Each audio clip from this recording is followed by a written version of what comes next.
Across the Park podcast is proud to be sponsored by Globe Gas and Heating. For the best kitchen and bathroom renovations, boiler servicing and repair, and central and underfloor heating in the Northwest, head over to globecentralheating.com and quote Across the Park for a free quote.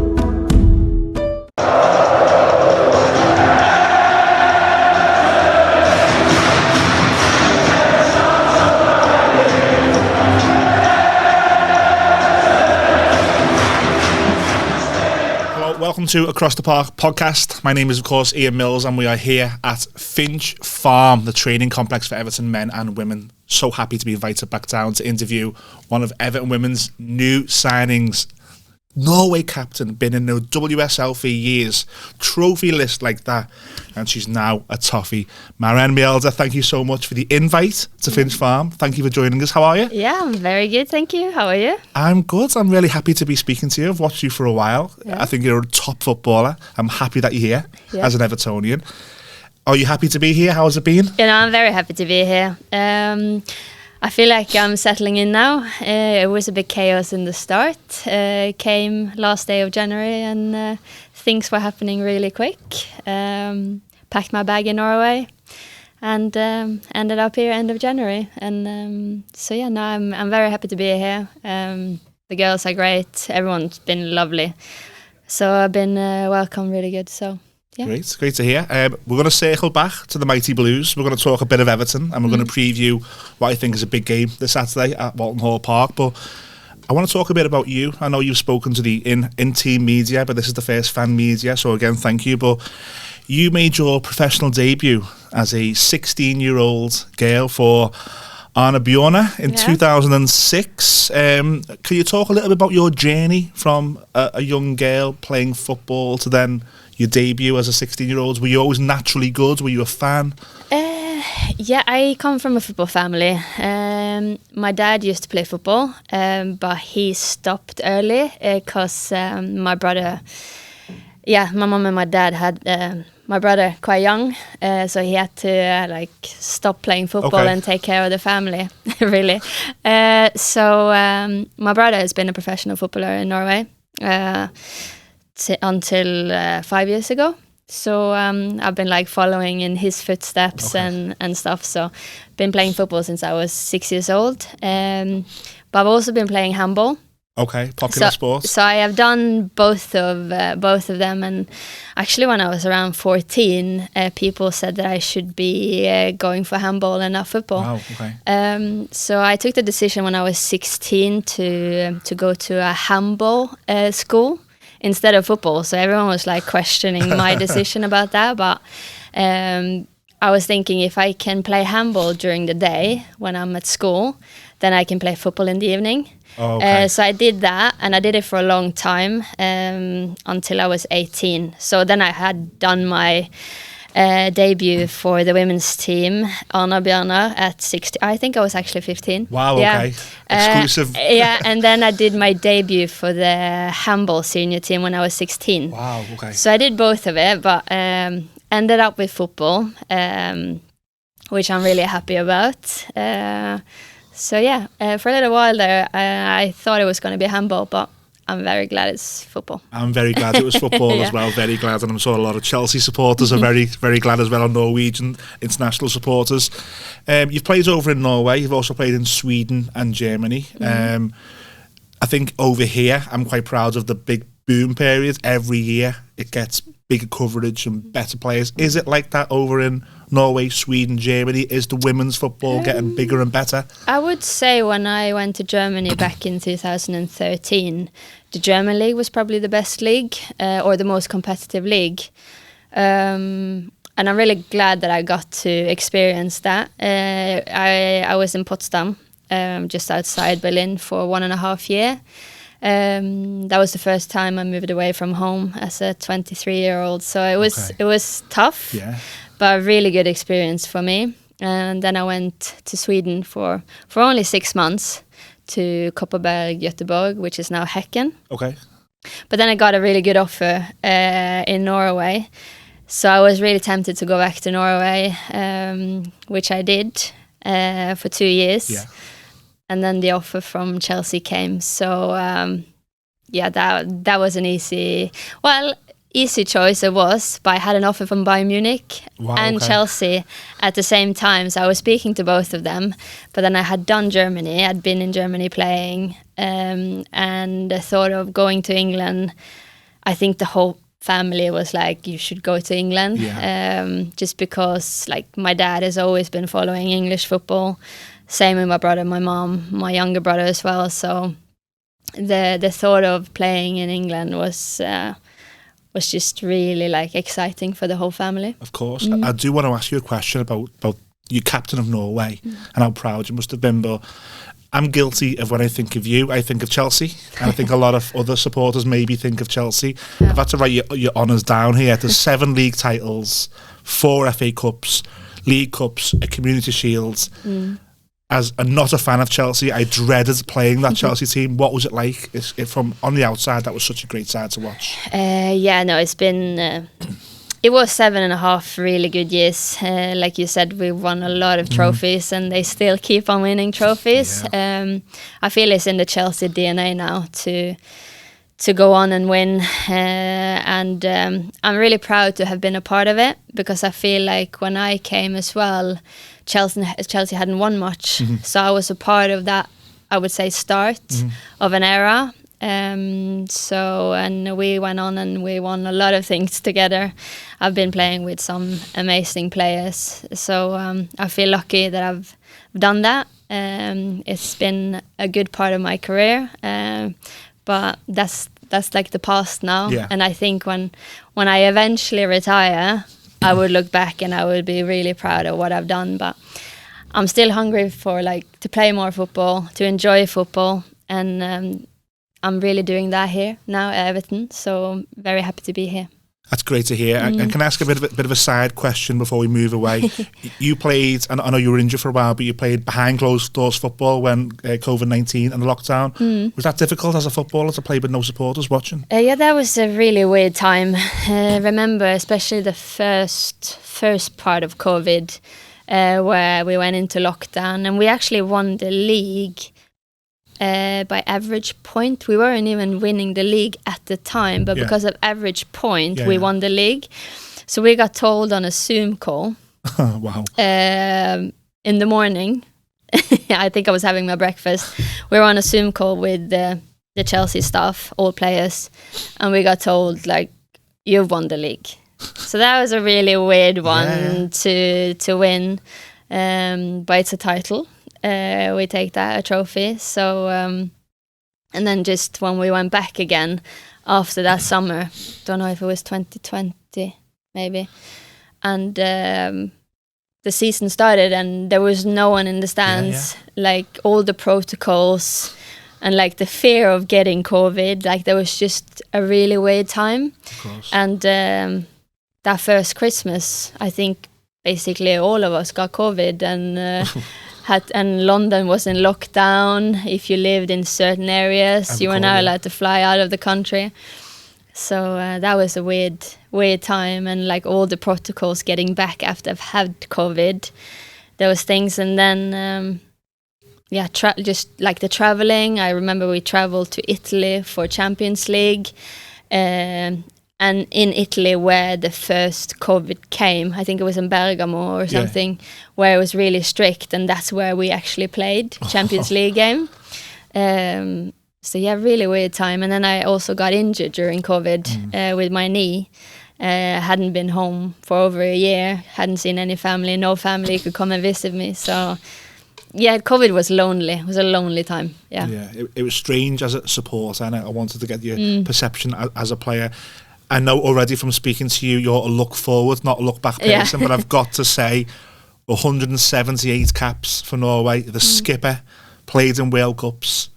Did the 15-year-old girl making her debut think that was possible?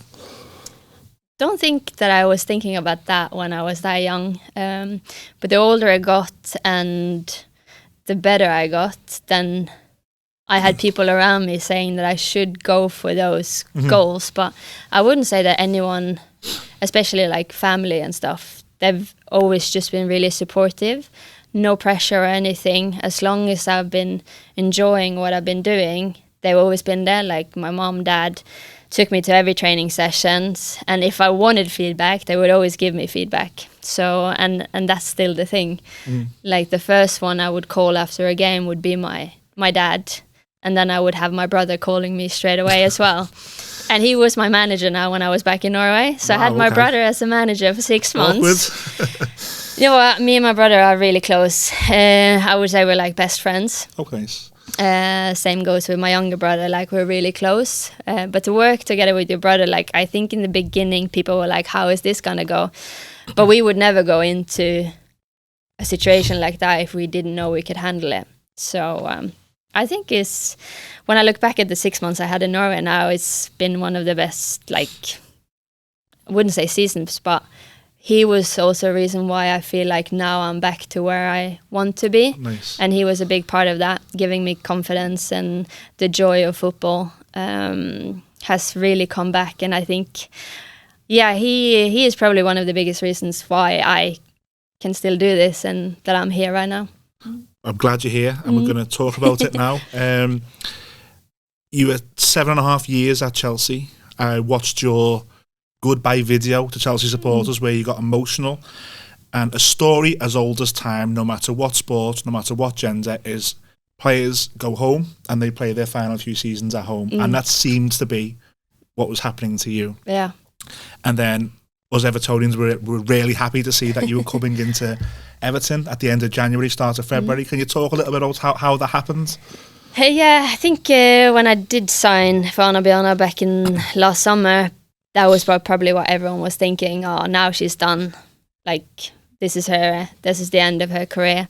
But I think that just makes me more hungry, because the more time went, I just like felt I can still do this. I still have the level in me. I just need good training, the consistency of training and playing games. And as I said, like, obviously my brother and my family was a big part of that, and also the girls that I was playing with in Anna Bjørnar. So I've just built myself up, which is a really good thing. And now I'm just looking forward to play the rest of the season with Everton. But yeah, that happened really quickly. I think I said when I left Chelsea in the summer, I really want to come back to this league, just because it's really competitive. I think it's just something about England as a country, the league, the football here, the passion, everything.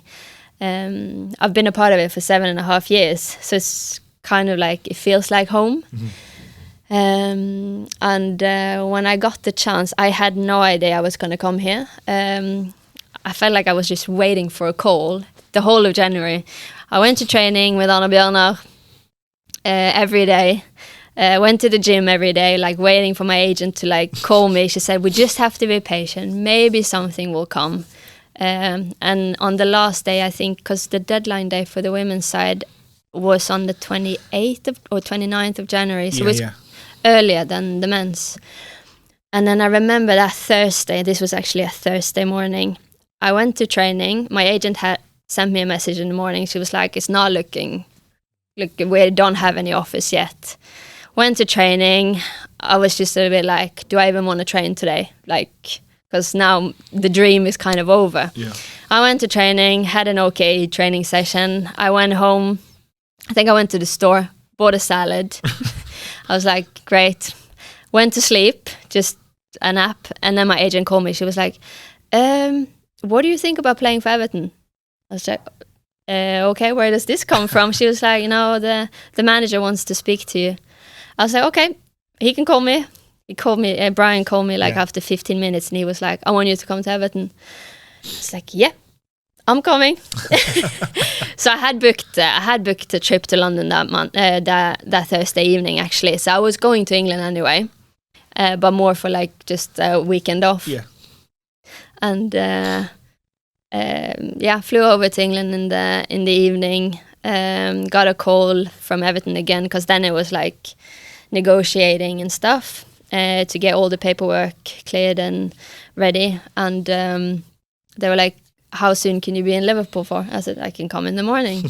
So then took the train on the Friday afternoon and was here, and did all my medical on the Saturday and was good and ready to go Saturday evening. I remember you got announced the day that we beat Leicester, I think 4-1, and your announcement came after. That was a great day. Yeah. As a fan of you guys and you girls. But what I do want to ask is, it's apparent to me that you're a winner. Mm-hmm. It's apparent that you're motivated.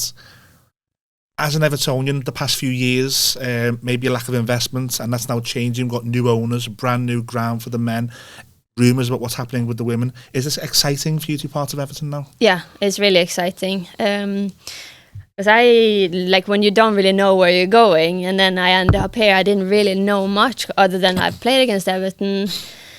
And I've always liked the way Everton has played football. It's always been hard. As a Chelsea player, it's always been hard to play against, because really technical players, really good going forward, like all of those things. It's hard to, like, it's been hard as a Chelsea player to play against Everton. Well, the fans demand commitments. Evertonians demand you at least run hard, and I think you suit that. Yeah, and it's just exciting, like coming here, meeting everyone, staff, players. As I said in the beginning, everyone has been so welcoming, and such a good group to be a part of. Mm-hmm. And then to see like what we can do on the pitch is also motivating me a lot, because like we have played against really tough opponents like Chelsea ×2, where I think we should have got more, especially from the league game against them. And then going away to Villa, winning that, which was really important for us. And then, of course, it's hard. Then again, we meet Arsenal. But I don't think it doesn't take us much to be competing against the better teams, because I think there's a squad full of quality players, and I think with time, if we get more time together, it's possible to get even better.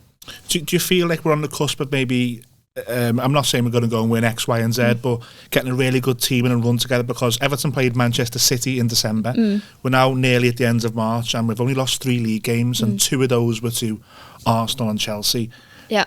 The women are doing brilliant. Does it feel like that on the pitch, that maybe we're in a good moment at the minute and we can build and build? Yeah, no, I think we're in a good place. And then it's about winning the games, really. And that's the most important thing. But then at the same time, feel like you're progressing as a team is also important. And that's what we do every day on the pitch, trying to get better so we're best prepared for the games coming up. So feel like we're in a good place, but then every game in this league is really hard and competitive, no matter who you play against. It's about being there on the day and really wanting it more than the opponent.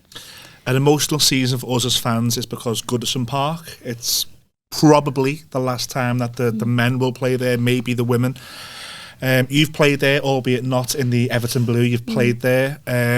What are your memories of playing there, and have you been there since now you're here at Everton? Yeah, I don't. As a former Chelsea player, I do not have any good memories from playing at Goodison Park. An Everton win, perhaps, maybe? There was an Everton win. It was a 3-0 win in the FA Cup quarter-final. And that was also during COVID. Yeah. So that was a hard loss at the time. That's the only time I've played at Goodison. But I did go to my first Merseyside derby. Everton against Liverpool. Yeah.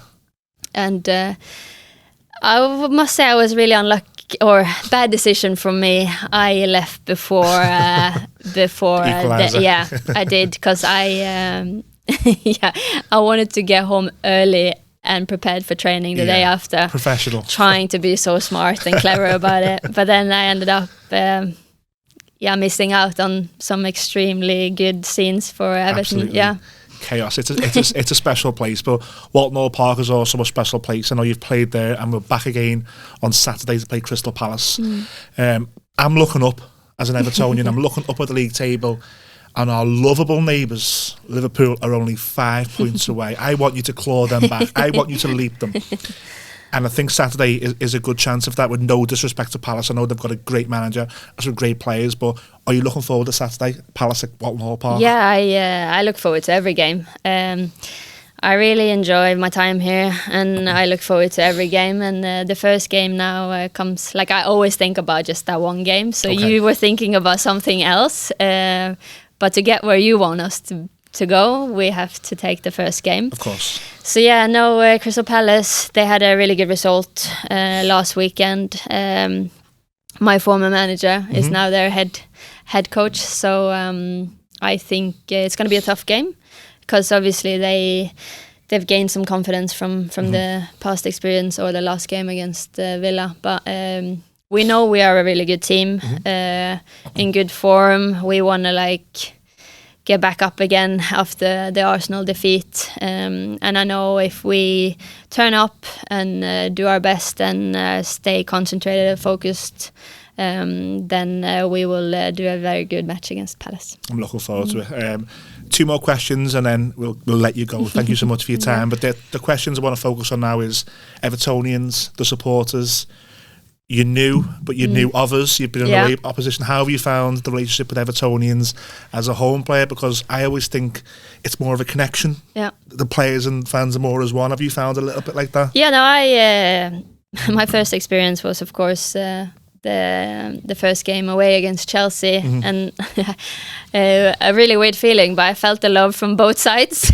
Nice. Which is nice for a player. That rarely happens, that you feel like the whole stadium is behind you. That was an extremely good feeling, of course, but then it was so cool to play on Friday against Arsenal. Sold out. Packed, we could hear them all the way. Really good experience, and that's what we need and what we want, and hopefully we can give the fans what they deserve on Saturday. Would that be a message to Evertonians who are coming down Saturday? Yeah, come and support us, and we really appreciate the support we're getting, and we do this together. So yeah, of course, I want as many people to come again on Saturday. I'll be there. I can't wait. But Maren, thank you so much again for inviting us to Finch Farm. It's an honour to interview a household name of the WSL. So thank you so much for joining across the park. No, that was just fun. Thank you. Thanks, guys, for watching. If you head over to evertonfc.com and the ticket section, there are a few tickets left for the Palace game on Saturday. Last Friday against Arsenal was locked out, and it locked out on the day. It will no doubt lock out again on Saturday. I'll be there. Get down to support the women against Crystal Palace.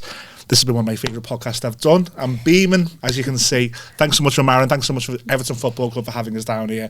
And as always, up them Toffees.